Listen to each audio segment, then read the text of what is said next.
welcome to Decoding the Childcare Business. My name is Zuleika Hines. Are we ready to quit or commit?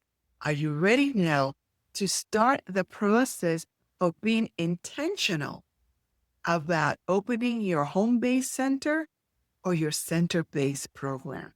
What's it going to be? You've done all the research. You're preparing yourself for the transition. It's a dream that you have held for a long time. You have worked in the classroom, or you've been a social worker, work in the healthcare system, or you just have a passion for pursuing a program where you can impact children. You had a positive experience in a daycare setting, and you see the value that it brings to the community, to families, and to the children. You want to give back. And now we're going to discuss, what does that look like? Why personal financial readiness matters before starting your childcare business, because I want you to succeed. And together, we're going to unpack what that looks like. What are we going to cover in this episode? The quit or commit matrix. What does that look like? What are some of the things that I need to consider? And how do we go about taking the first steps in moving in that direction? A personal financial checklist. Now you may say, well, I already have that. But sometimes it's good to review things that you may not have considered, or things that could have helped you that I put into practice that I found was very helpful for me.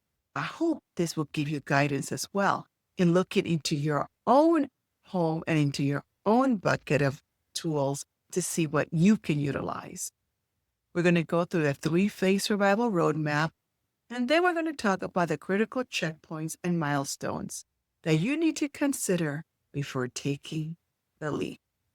Before we start, I wanted to share with you, I took the leap right after 9/11. I could still see the smoke smoldering in ground zero. I had recently decided to purchase a condo that overlooked the Empire State Building and the Twin Towers. And I was at that point where I had to decide, am I going to go through with this or not? You see, I had already done all the research, had put things in place, and 9/11 happened. And it's so frightening to start a business in the middle of chaos, because at that time, we still did not know what we were dealing with.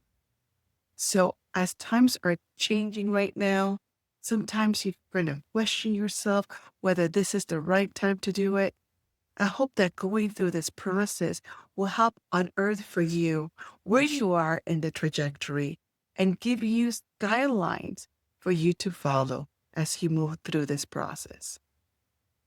So when we're looking at the final decision matrix, we're going to have it in 3 categories. For example, red means stop. If you have no savings, you are high debt, no plan, do not quit your job. You may still be in the process of obtaining information about how to put a childcare or a home-based program together, but you really have to have a strong foundation, and you need to make sure you have some savings, manage your debt, and create a plan. Maybe the plan for you is going to be how to create a savings, how to manage the debt that you have before you transition out of your current position into a home-based program or a daycare center. If you don't have a job, maybe it's a time for you to look at your expenses and consider ways that you can generate additional income to at least manage your debt, start a plan, and get in the journey of starting savings to start your program. The yellow light represents some savings. There's a plan in progress. You've been looking at some courses, you've been looking at the Department of Health, or you're looking at your state regulation and starting to see what the requirements are and tapping into that. But your fear is high.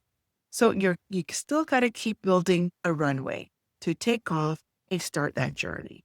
But I want to say something about fear. I want to make sure that when you're thinking about fear being high, I don't want you to have the fear because you are frozen into no action. You know what I mean?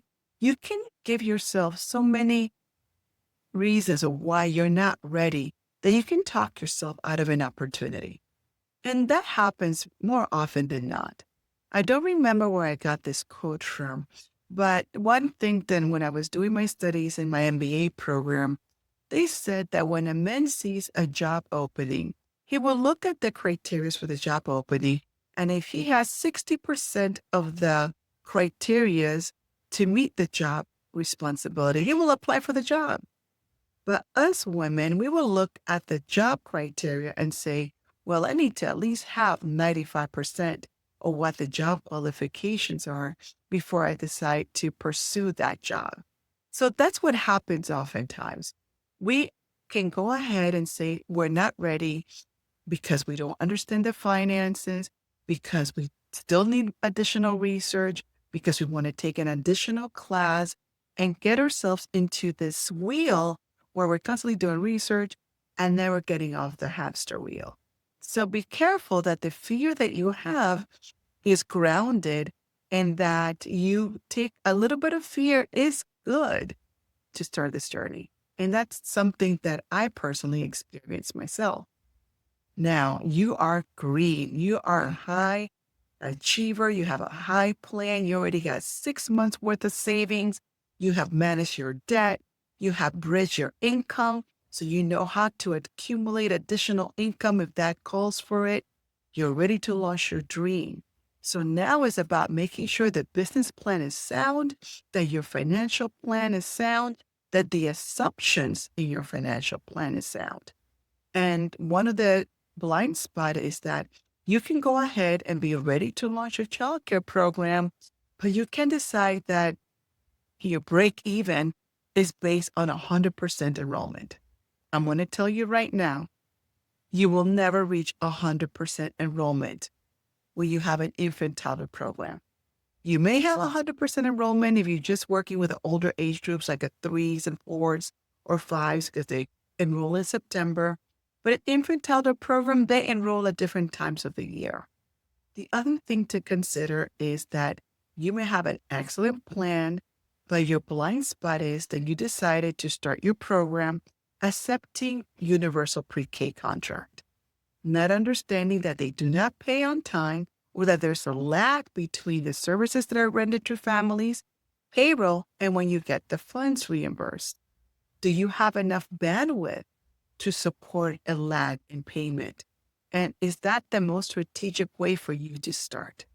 So those are the things to consider as you look at your final decision matrix of whether to consider your financial expenses at this time, your debt to income ratio, your fear factor, is it sound, and your blind spot if you're ready to go. Before you leap, your personal finances are the runway for your business takeoff.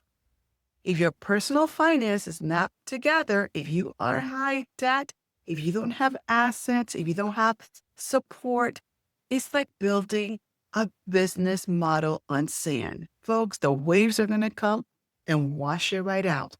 And that's not what you want to do. You have worked so hard to build this dream that you really have to work just as hard to make sure that the plan is sound.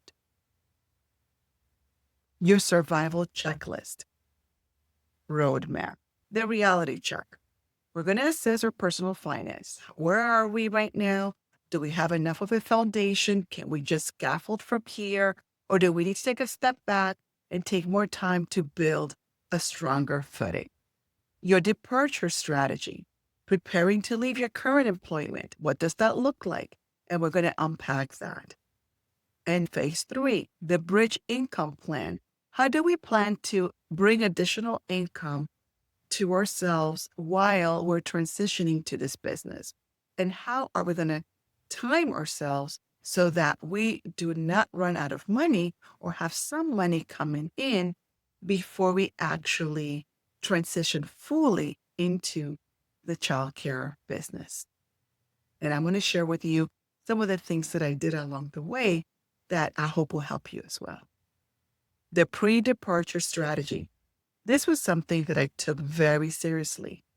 Before I handed out my resignation, I made sure that I had a house that had tenants and that there was a lease in place. So I knew I was going to get rental income to cover the mortgage and all the expenses, and that it was also going to leave me some residual to cover my expenses. So I had to make sure that I took a stock of what my personal expenses were running and make sure that those expenses were being covered either by a personal loan that I took out, as well as the additional income that the rental property was providing for me. The reality is that medical coverage is a big component of the pre-launch process. Cobra right now can run anywhere between 780 to 850 or higher than that.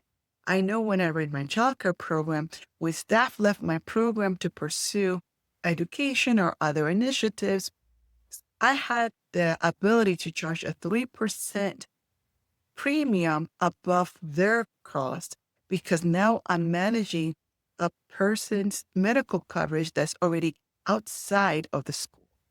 So you have to consider what Cobra looks like for you and how long is Cobra available for you as well.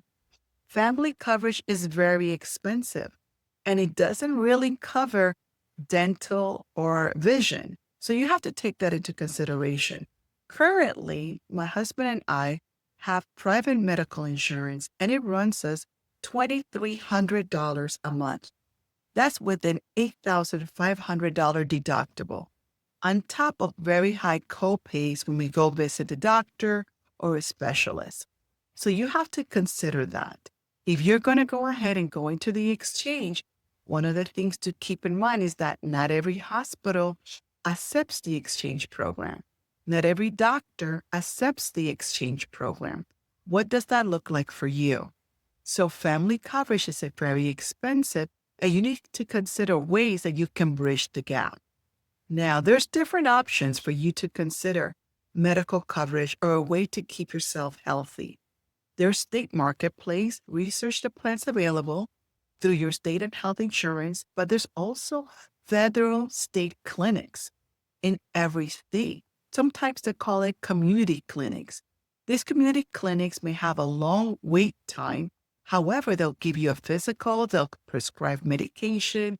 They can also give you any immunization shots that you may need.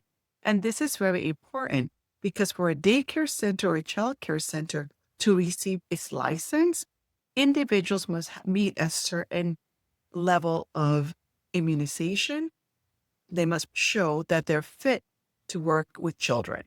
So that is a medical clearance that you have to receive. So those are things to consider. By the time you leave your job and the time you start your daycare program, you may not have medical insurance at that time, but you have to be sure that in order to get that license, you must have a health record. One of the great things that I did in this program is that I contacted my AFLAC representative and asked him to come on this show so he can share with you the ways that AFLAC can provide a benefit to you, to your staff, and in your company. This way, you can provide additional benefits, but also take advantage of them yourself because it's portable. Once you have this service, you can take it with you no matter where you go. And it has been invaluable for me. So when you look at a budget impact of medical coverage, if you're not able to go into your spouse or partner's plan, now you know that you can go to the federal community health clinics that are available in your state. You just want to know where they are and how far they are from where you are going to be. So look into that as another option of getting medical support, getting your clearance for your license, and be able to move forward in meeting the guidelines to open your child care center or your daycare facility. Check your lease status. We're going to discuss transportation, and we're going to look closely to see if you own your car or if you lease your car. But before I go into this discussion, I want to share a really funny story.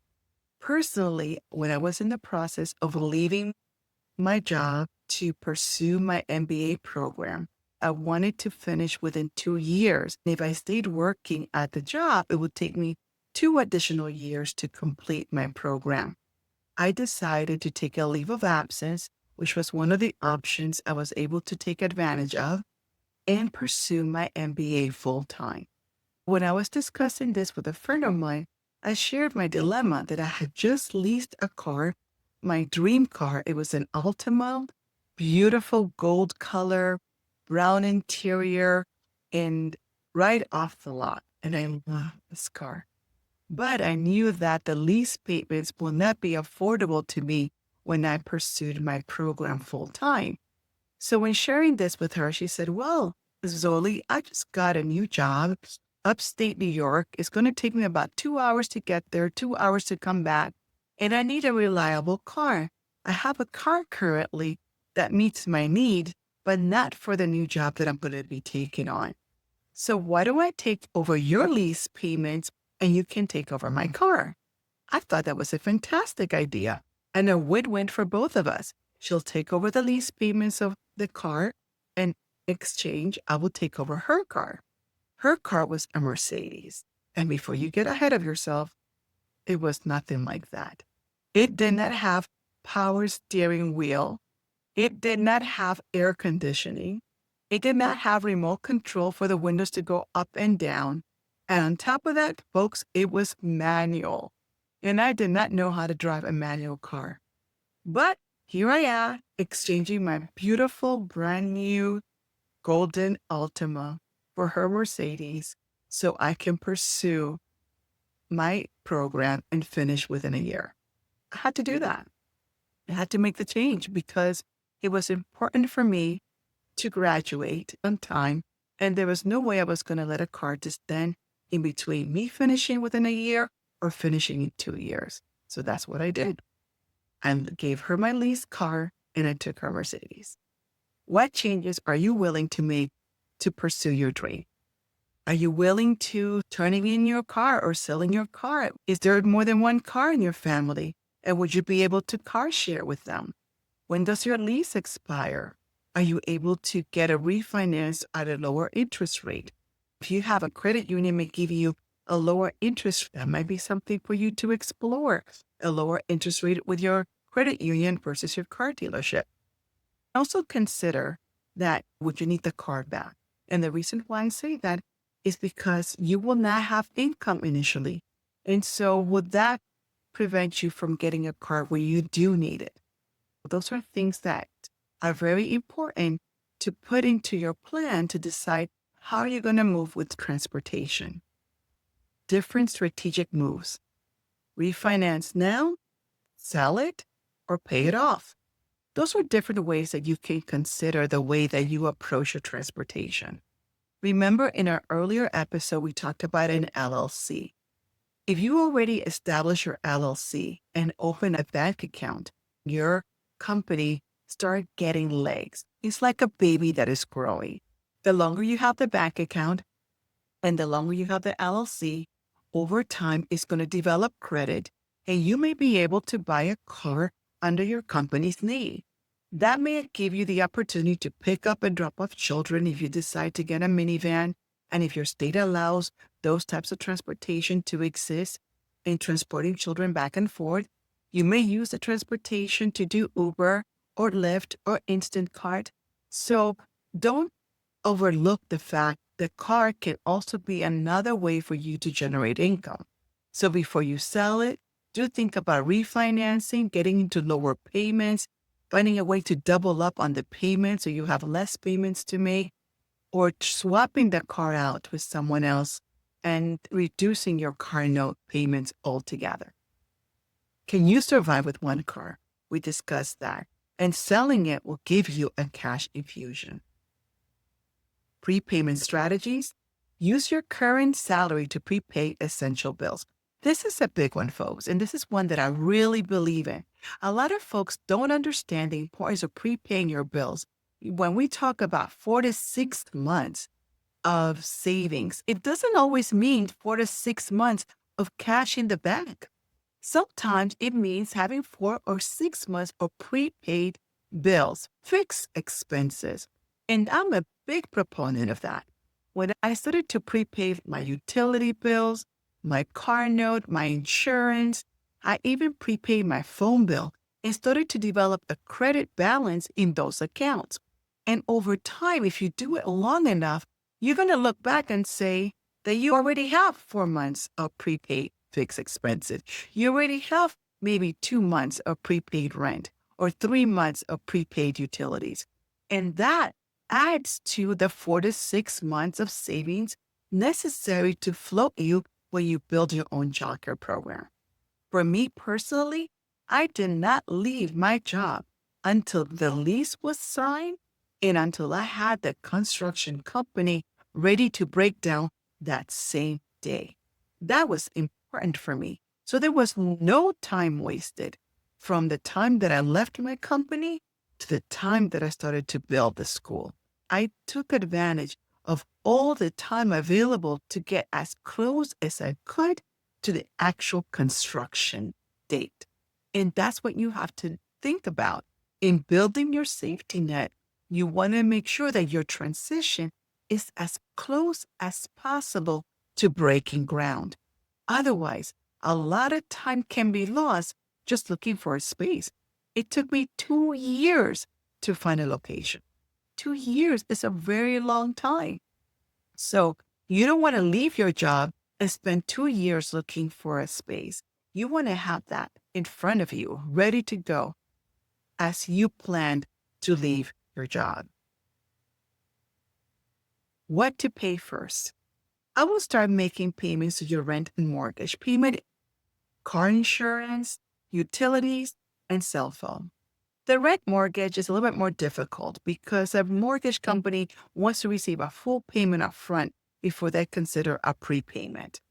My suggestion is to be sure to look at your car insurance and pay that off as soon as you can so it could give you at least 4 to 6 months of breathing room before the renewal comes to due. Look at your utilities, things like your light bill, look at your cable, your internet, look at your subscriptions, check your cell phone, look at your plan. Can you bundle it with something else, or your internet or your cable?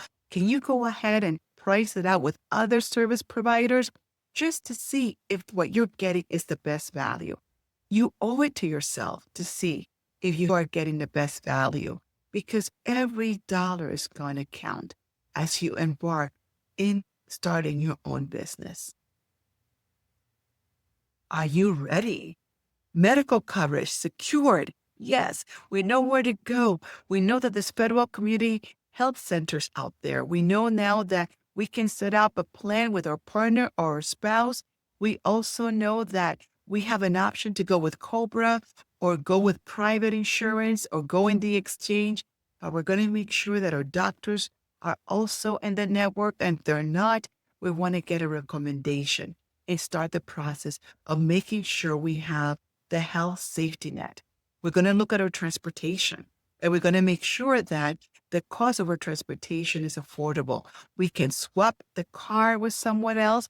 We can prepay the lease and get off making monthly payments. We can also go ahead and decide to trade it for something that can generate additional income, like a minivan that can transport children, or we can trade it in for a car that will be good for Instant Card or Uber to generate additional income. All of these help us move into a place where we're building the safety net necessary to pursue our own dreams. I'm so excited. Are you ready now for phase 3? All right, here we go. We're almost there. The bridge income plan. I kind of touched into the bridge income plan when I discussed the Instant Card and when I discussed the Uber or DoorDash, ways that you can use your card for transportation. Those are different ways to bridge the income. But don't overlook your services.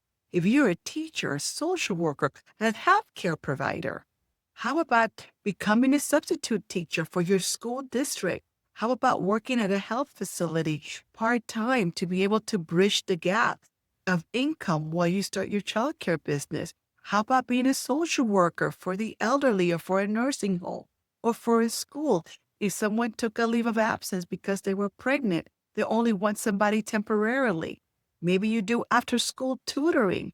Maybe you do after school consulting. There are so many services that you can do as an educator, a social worker, a healthcare provider that cannot be overlooked, that would generate income for you beyond the DoorDash, the Instant Cart, and the Ubers. You see, you have options to generate additional income. And who knows, maybe some of that consulting work that you do, the tutoring or the health program that you do, can also be built into your plan, into your childcare center. And it could be an additional service that you provide inside your business that can generate additional income. So these are ways that you can look at bridging the gap between your working and leaving your job and going into becoming an entrepreneur, opening up your own business, and running your own daycare or home-based center. What I did was that when I left corporate America and the school was getting built and I was working through the construction, I oversaw a lot of the construction. But the person that sold us the condo in Jersey City was also had their own company. They had a mortgage broker company. And because I spoke Spanish and English, they asked me to be part of their team and help close mortgages, translate Spanish into English, English into Spanish, and help communicate the different products that they had available and help communicate the different products that they had available for future homeowners. And so that allowed me to bridge the gap and generate additional income. So there's different ways you can also get a certificate and be a home appraiser. You can also decide to be an inspector. You may have a talent that you can join a parent's business or a family business and be their administrator part-time and help with the paperwork. So you see, there's many ways that you can plug in and generate additional income, but look at those now and create your strategy on how to move forward and what that looks like for you. And how do you plan your budget, your personal budget in the process? Let's decode it together. I'm so glad that you joined me in this episode. Remember, every expert was once a beginner. We were all beginners once. I was a beginner. And I sought out my mentors for ideas and information to help me understand how to position myself in the business of childcare. But it is so important for you to take stock in yourself. It's important for you to take a moment and step back and be intentional about what is in your toolbox that you can do right now to help minimize your expenses, get rid of things that you don't need, look at your transportation and its importance in your life and how you can reduce its cost. Think about ways that you can generate income, whether it's from your home or income that you can generate through consulting or working through a DoorDash or Instant Cart. What can you do to bridge the gap? Because as you go forward in the process, the tools that you develop now in taking stock of yourself, taking stock of your expenses, and being nimble and frugal will help you also in running your business because those same skills are transferable.